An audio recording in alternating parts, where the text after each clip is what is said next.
solar system solar system মানে হ'ল সৌৰজগত অৰ্থাৎ সূৰ্যটো আৰু সূৰ্যটোৰ লগতে যি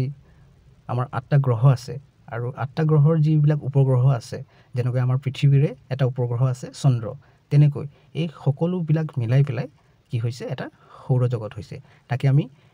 ইংৰাজীত কওঁ সোলাৰ সিস্টেম অহা এই দুটা বাইকৰ সহায়ত আৰু বেছি ভালকৈ বুজি লওঁ there are 8 planets 8টা গ্ৰহ আছে in our solar system আমাৰ সৌৰজগতত ইয়াৰ সম্পূৰ্ণ বাক্যটো হ'ব there are 8 planets in our solar system আমাৰ সৌৰজগতত 8টা গ্ৰহ আছে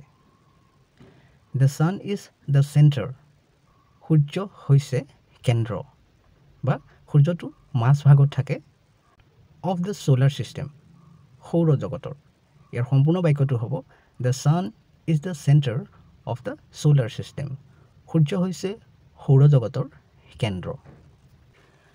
ভিডিঅ'টোত এটা লাইক কৰি দিবা আৰু চেনেলটো সাবস্ক্ৰাইব কৰি ল'বা কাৰণ এনে ধৰণৰ ভিডিঅ'বোৰ ইয়াতে পাই থাকিবা